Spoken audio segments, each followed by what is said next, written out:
오늘 눈을 맞고 오다가 얼핏 생각이 들었어요. 그러니까 입춘이 지난 지가 2주 정도가 됐고, 그렇죠?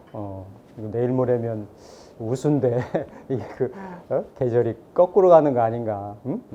제가 뭐 좀 전에 제가 학교 다닐 때 전공 수업 들었던 얘기도 했습니다만, 제가 고등학교 때도 그랬어요. 고3 때도 착실하고 성실했는데, 이를테면 뭐 이런 날 이렇게 눈이 온다, 뭐 예지는 뭐 좀 이렇게 자율학습 시간에 선생들이 좀 감시가 좀 허술하다 이럴 때는 저희 학교가 이제 앞에가 이렇게 도로로 연해 있었고 뒤쪽이 다 논이었었어요.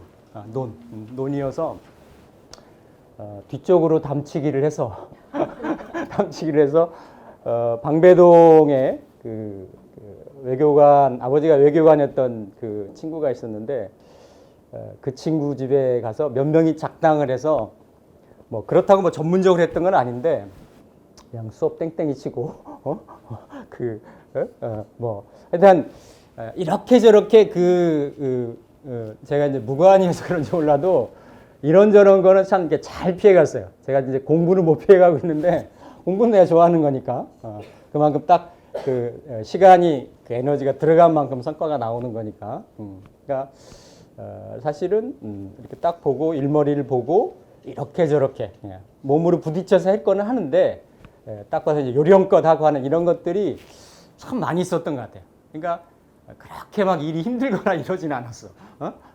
요즘 뭐 지금 공부하는 거 빼고는. 근데 원래 이제 그런 말들 많이 하잖아요. 봄이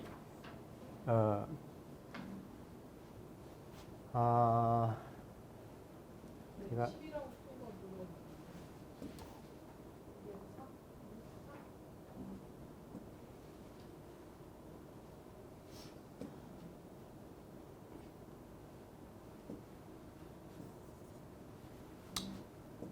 봄이 왔는데 뭐 봄이 온 것 같지 않다. 이게 원래는 원나라 원제 시대에 그때 이제 북방 중국 기준으로 흉노족이 굉장히 세력이 강성해가지고 흉노족하고 이제 화친을 할 때 저기죠, 왕소군, 왕소군을 어떻게 보면 정략적인 결혼의 제물로 이렇게 보내게 됩니다. 그래서 보통 이제 중국의 4대 미녀 중에 한 사람이라고 하는 축에 들어가는 건데, 그게 야사가 굉장히 많죠. 그러니까 임금은 그래도 자기 궁녀니까 못생긴 사람을 골라서 시집을 보내려고 이렇게 화공이 그린 이 화첩을 가지고 쭉 받아 제일 못생긴 애를 집어가지고 보냈는데, 나중에 보니까 제일 미인이 간 거야. 연유를 알아본즉 다른 후궁이나 궁녀들은 막 황제 눈에 잘 들으려고 뇌물 쓰고 막 이래가지고 요즘으로 말하면 뽀샵인 거지. 이렇게 하는데 왕성은이 그런 걸 안 했는 모양이지. 그러니까 화공한테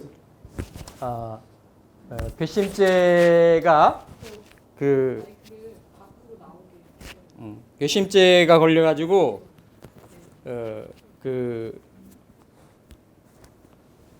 결국 이제 갔어요. 그래서 원래는 호지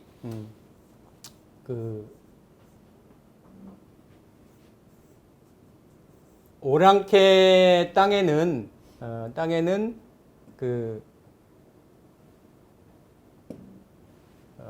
무화초, 호지 무화초, 없을 무자에 꽃화자에 풀초자. 그 다음에 대꾸로 나온 게 이제 출래 불사춘, 이런 말을 한 거죠. 그래서 이렇게 봄은 봄이로되 자기의 어떤 이렇게 신세도 한탄도 할 겸 고국도 좀 그리워하는 이런 말도 좀 할 겸, 그래서 사실은 이제 요즘 같은 세풍을 꼭 말을 하는 건데, 사실은 이달이 이제 무인월이잖아요. 인월. 예, 인월이면 그 대자연의 기운으로서는 이렇게 뭔가 그 약동하고 생동하고 하려고 하는 이런 게 있는데 우리가 체감하는 거는 사실은 이게 여기 다 그런 얘기가 나오거든요. 이제 묘월이 돼야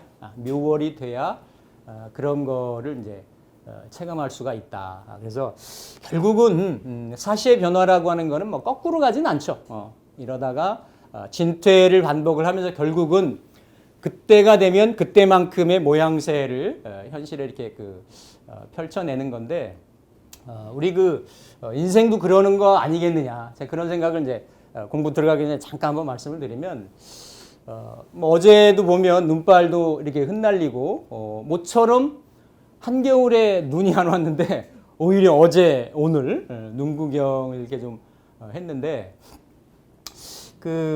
제가 이제 보이면 이제 눈이 이렇게 쌓인 게 보여요. 눈을 보면서 제가 그런 어떤 생각을 사유를 한번 해봤어요. 그러니까 뭔가 이 계절도 이렇게 진퇴를 하고 뭔가 이렇게 한겨울에 눈이 어울리는 건데 사실은 꽃 피고 뭔가 봄 소식을 알려야 될 때 이렇게 또 눈이 내리고 유독이 지난 겨울이 따뜻했잖아요, 그렇죠? 눈이 없었잖아요, 그렇죠? 다른 어떤 평년의 계절에 비해서 그래서 우리 인생도 좀 이런 거 아닌가? 무슨 의미냐면 예전에 이제 저희 어렸을 때 놀이 중에 요즘 같이 뭐 게임이나 이런 게 다양하지 않기 때문에 뭐 정월대보름 때도 그렇고 겨울에도 하는 놀이 중에 연날리기 같은 걸 하잖아요. 연날리기 뭐 여자분들도 많이 이렇게 하시고 또 요즘도 뭐 할 수도 있는데 그거보다 워낙 재미있는 게임들이 많으니까 그런 것들 잘 안 하는 것 같아요. 근데 이제 뭐 연을 만들어서 날리기도 하고 사서 날리기도 하고 근데 이제 뭐 연날리는 이제 기술도 있고 연싸움도 있고 한데 사실은 연의 이제 요체는 사실은 어떤 실패에 감기는 실의 양이나 실의 강도나 이런 거에 따라서 연이 더 높이 올라가기도 하고 그렇죠? 올라가기도 하고 또 이제 연싸움 할 때 뭐 거기다 뭐 유리가리도 막 풀로 막여가지고 막 이렇게도 하고 하잖아요, 그렇죠?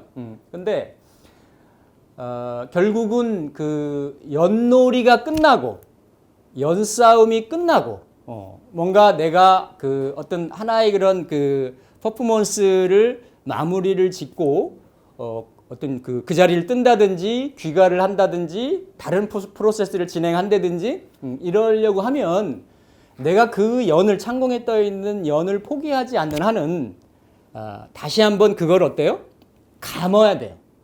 그러니까 바람에 실려서 실패를 풀어서 연을 창공에 띄울 때는 신날 수도 있고 흥미로울 수도 있고 호기심이 있을 수도 있고 해서 바람에 실려서 연을 풀잖아요, 그렇죠?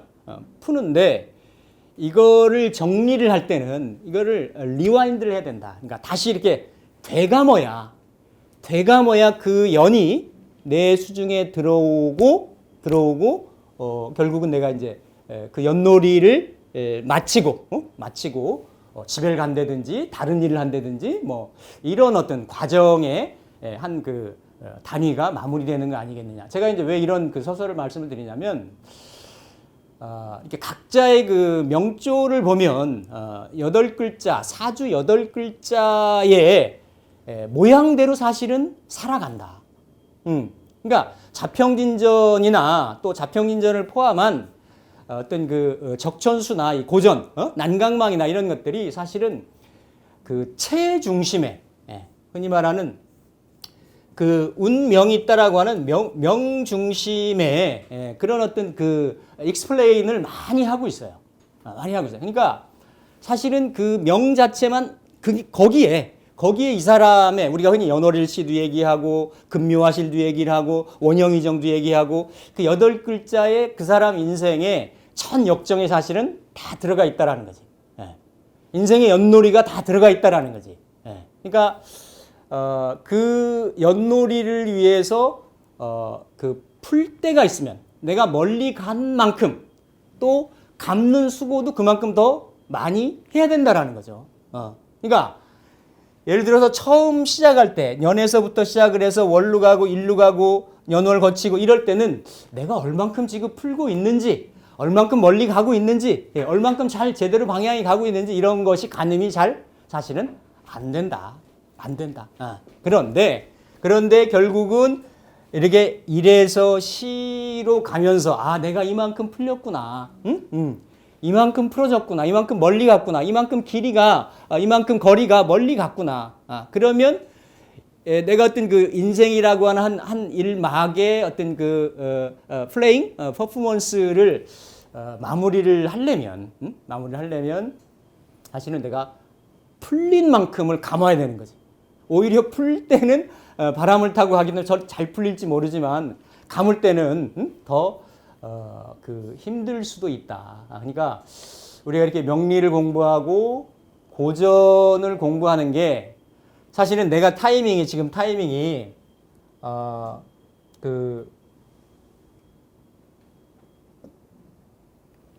내가 지금 이렇게 감는 때인가 풀 때인가 그게 사실 구분이 잘 안 될 수가 있겠죠. 안 될 수가 있을 거예요. 그런데 가만히 자기 자신의 주변에 그동안 있었던 거 이런 거를 이렇게 사유를 해보면 내가 지금 풀고 있는 때인가 풀어야 될 때인가 아니면 이걸 감아야 될 때인가 내가 얼마만큼 풀렸으니까 얼마만큼 앞으로 더 감아야 되겠구나 이런 것들이 생기지 않겠나. 그러니까 저는 제 경우를 보면 저는 지금 감는 때라고 생각을 했어요. 감는 때라고 생각했어요. 참 많이, 그러니까 뭐 아직 난 풀려보지도 못했다. 나 풀려야 되겠다. 이런 사람도 분명히 있을 거야. 있을 건데, 이게 뭔가 이 자기의 어떤 중심점으로 들어가기 위해서, 그러니까 그 8글자가 향하는 체의 어떤 작용력, 체의 속성이 있을 거란 말이에요. 그런 것들이 운의 작용력에 의해서 뭐 다른 쪽으로 풀리기도 하고 빨리 풀리기도 하고 덜 풀리기도 하고 이랬지만 결국은 그 실체에 근접하는 쪽으로 어떤 그 인생의 엔딩이 돼야 되는 것이 아니겠느냐. 그러면서 이렇게 계절이 백도 하는 것 같지만 결국은 이것도 풀렸다 감겼다를 하면서 결국은 내일 모레는 봄으로 갈 거다. 우리는 그걸 안단 말이죠. 우리는 자연의 사시사철의 변화를 명확하게 알기 때문에 그거는 믿어 의심치 않는데 그 추상적으로 흘러간 우리 인생에 대해서는 잘 모르는 거야. 근데 우리가 명리를 공부한다라고 하는 거는 자기 명을 알고 명이 흘러가는 자기 주변에 이런 운을 알고 흐름을 알고 하기 때문에 분명히 명확하게 이런 쪽으로 간다라는 거지. 갈 수밖에 없다라는 거지. 그러면 자기 자신의 어떤 실체나 이런 부분을 좀 더 명확하게 파악을 할 수 있고 그게 거기에 맞는 어떤 사람은 그거를 분이라고도 해요. 이걸 뭐 프랙탈로 볼 수도 있지만 그 자체에 담겨져 있는 그런 분의 실체를 찾아가는 게 이런 것이 사실은 그게 만족스러운 삶일 수 있고 행복한 삶일 수 있지 않겠느냐 그런 생각을 한번 뭐 그냥 쌓인 눈을 보고 흩날리는 눈을 보고 한번 생각을 해봤어요. 그래서 우리가 사실 이렇게 수백 년 전에 이런 고전을 이렇게 공부하는 이유도 사실은 그거의 일환이다라고 볼 수가 있는 거죠. 그래서 일단 지난 시간에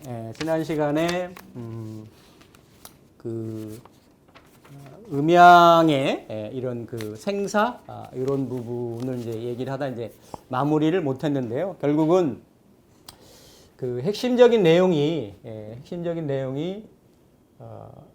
여기 보면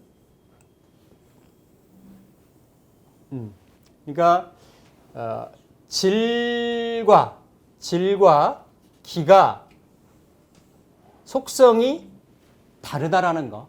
다르다라는 거. 그래서 뭐 음생양사가 이제 여기서 나온 거고, 또 갑을 예로 들어 가지고, 심 선생은 갑을 예로 들어서 갑이 생하는 자리에 을은 죽고, 을이 생하는 자리에 갑이 사한다. 사한다라는 이제 그런 얘기를 쭉 뭐 지역 관계로도 얘기를 하고 쭉 했어요. 근데 결국은 질 중심으로 얘기를 한 거냐, 어떤 그 기 중심으로 얘기를 한 거냐 이러면서 나머지도 이렇게 유추를 하면 알 수가 있다라고 이제 그런 쪽으로 이렇게 쭉 얘기를 합니다. 그래서 일단 요거를 한번 보면 뭐 우리가 이제 갑이라는 게 있으면 갑이 해에서, 그렇죠? 해에서 생을 하고, 그리고 오에서 살을 합니다. 그렇죠? 그리고 병은 인에서, 그렇죠? 인에서 생을 하고, 장생하잖아요. 생을 하고, 그 다음에 병이 죽는 자리가 유에서 죽죠. 일단은. 그리고 일단 갑병 경임을 보면 경은 사에서 생하고 그리고 자에서 죽습니다. 자에서. 그리고 임은 신에서 생하고 묘에서 죽죠. 그렇죠? 묘에서 죽어요. 그러면 반대로 을은 오에서 생하고 해에서 죽고, 그렇죠? 그리고 정은 유에서 생하고 인에서 죽죠, 그렇죠? 그리고 신은 자에서 생하고 사에서 죽고, 그리고 개는 묘에서 생하고 신에서 죽고, 그렇죠? 이렇게 그러니까 갑을 보면 갑이 이렇게 생하는 자리에 을은 죽고, 생하는 자리에 을은 죽고, 그리고 오가 갑이 죽는 자리에 을은 생하고. 자, 이렇게 보이는데 이렇게 생사의 부분은 갑이 다르고 을이 다르고 이렇게 양간의 양기가 다르고 음질이 다르다라는 거예요. 천지기운 속성이 다른 거고, 이게 명리에 구분되어지는 적용되어지는 것도 다르다라는 거예요. 속성이. 이거는 적천수도 일관되게 얘기를 했고 심 선생도 그렇게 얘기를 하고 있는 겁니다. 하고 있어요.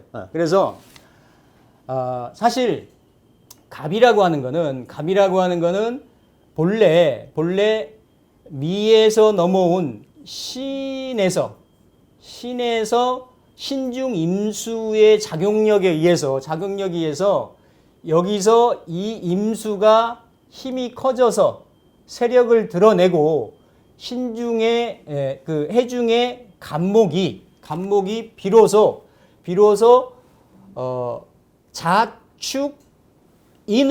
자축을 거쳐서 인으로 발현하려고 하는 그러한 기로서의 뜻을, 이상, 테마를 이때부터 갖는다라는 거지. 그 원천은 신에서부터 시작하는, 그러니까 12지지나 10천간이 서로 맞물려서 돌고 돈다라는 거지. 그러니까 갑을 기로서 본다라고 하는, 만약에 갑을 목기다, 생기다라고 하면 그 갑의 기운이 비로소 해라고 하는 곳에서부터 뭘 갖는다? 생의를 갖는다. 생의를 갖고 그 생의가 끝나는 자리가 뭔가 만물이라고 하는 거는 분열과 수렴, 그렇죠? 확산과 저장, 이런 어떤 커다랗게 팽창과 수축, 분열 확산과 수렴 수축하는 이러한 작용을 하는데, 거기에 시발점이 이제 해에서 이루어지고 그 의지가, 기운이 어떤 끝나는 것이 오에서 끝난다. 오에서. 그런데 이 오에서는 실제로 보면 이 갑의 작용력, 의도, 의지에 의해서 그게 현실적으로 가장 드러나고 그 어떤 그 모양으로서 느껴질 수 있는 그런 작용력이 가장 드러나기 시작하는 것이 이게 을목의 형태고 그게 바로 질이다라는 거죠. 질. 그래서 5월이 되면 만물의 어떤 그 발산하려고 하는 어떤 그 성장하려고 하는 기운적인 이런 부분은 끝나고 거기서 또 끝나고 그리고 그거의 결과인 질의 모습은 가장 이렇게 번성하고 무성한 형태가 된다. 이게 결국은 질과 기의 차이 때문에 그런 거다. 차이 때문에.